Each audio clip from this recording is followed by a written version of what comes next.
blessing to have you beside him. Thank you for honoring his word. And that's what I want to say, if nothing else today. Writing is not an assignment. Writing is not a content area. It's not something gifted to only certain children and not others. Yes, for some it'll come easier. And they'll have a flair, just like some of our runners have a flair, and some of our dancers have a ability, but writing is for all.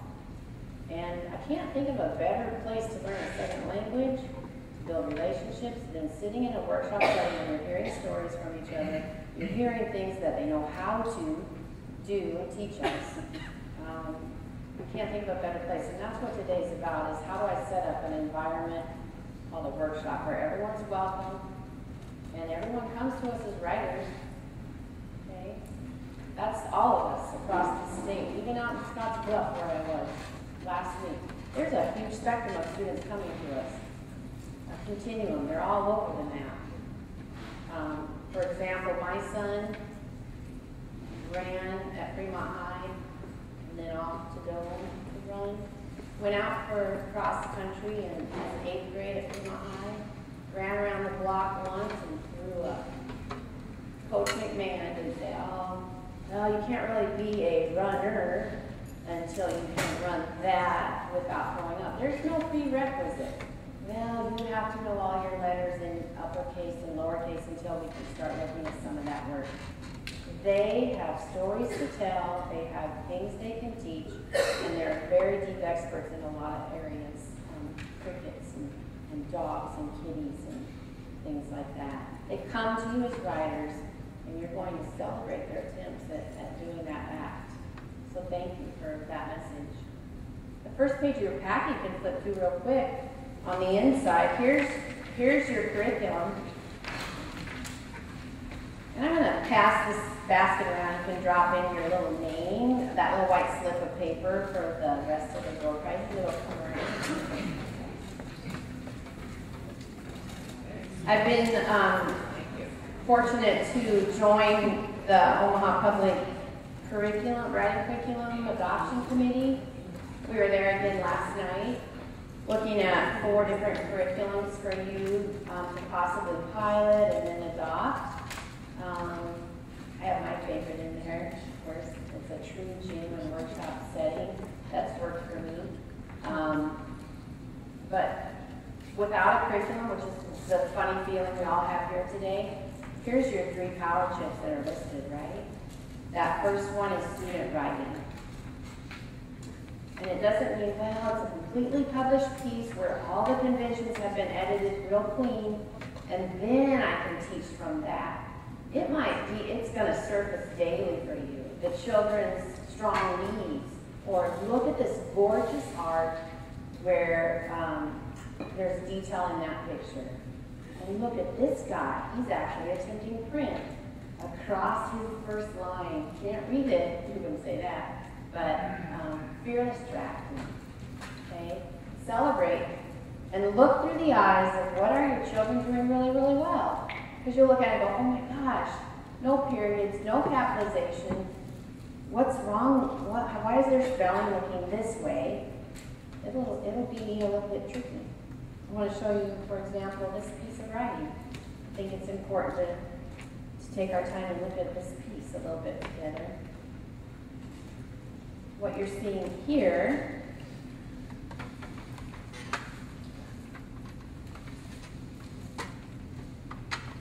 is a little 3-pager. One of the things we do in a workshop setting is we call our paper that's stapled together, we call them books. And I'm sorry, I didn't years ago copy this in color. I think the machine wasn't invented yet. But this is kindergarten in mid-year. It doesn't start this way, does it? It starts when I was in another kindergarten in your town here. 8 languages were spoken in that room, and universal though, the artwork and the pictures they draw, that is their story.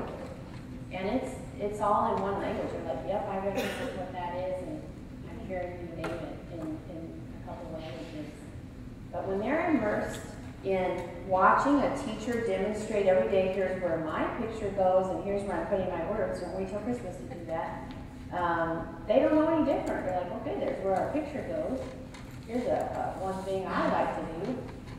And I can tell you about that. And here's where my words go.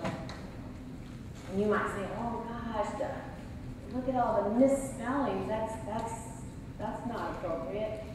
Teachers, when you allow that Brian Camborne's condition of learning of approximation, they're teaching themselves to read. That's phonemic awareness at its finest. This is critical to teaching themselves the patterns in our language and fearlessly drafting. So you can look through the eyes of what is this child doing really well, and then teach from it tomorrow. Say, boys and girls, I have to show you what Eli did yesterday as a writer. And of all the things you know make good writing, besides conventions, you name that for your class. He writes, we were looking at Christmas lights, it was cool. And then we came home and we opened presents. The only present we got was a Wii. I was excited. And it couldn't even get me excited. And then he writes,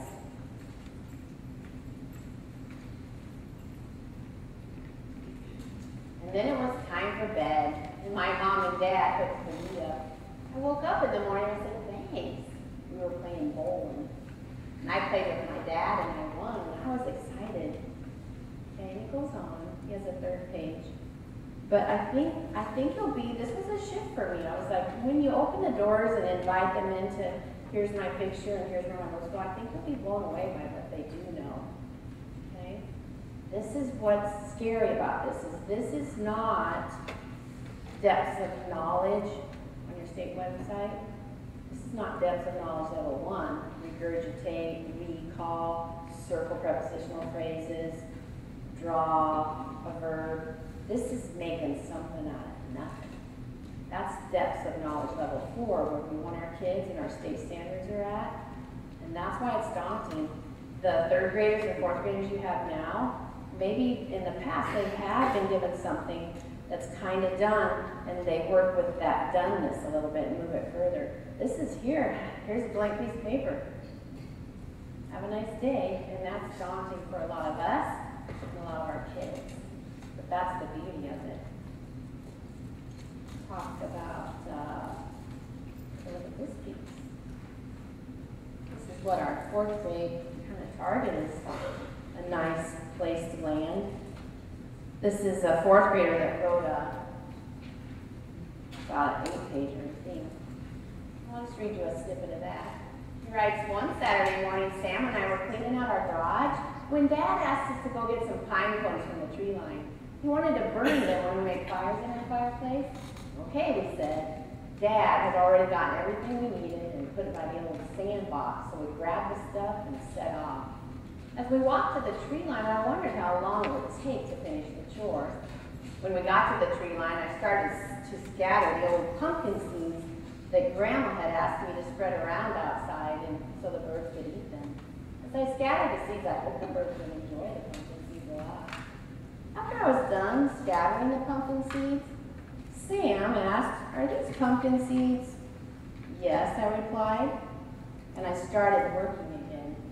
Once I got about 10 pine cones in my bucket, Sam took them and dumped them in his bucket. What the heck? I shouted at him as I was hoping he would do it again. And since I didn't want him to do that again, I walked away from him. After a while, I looked over at Sam and he was sitting on the ground eating the pumpkin seeds. Really, Sam? I said to him. What? Sam replied, they're good. You might as well try them, I thought to myself. He goes on. It's very focused.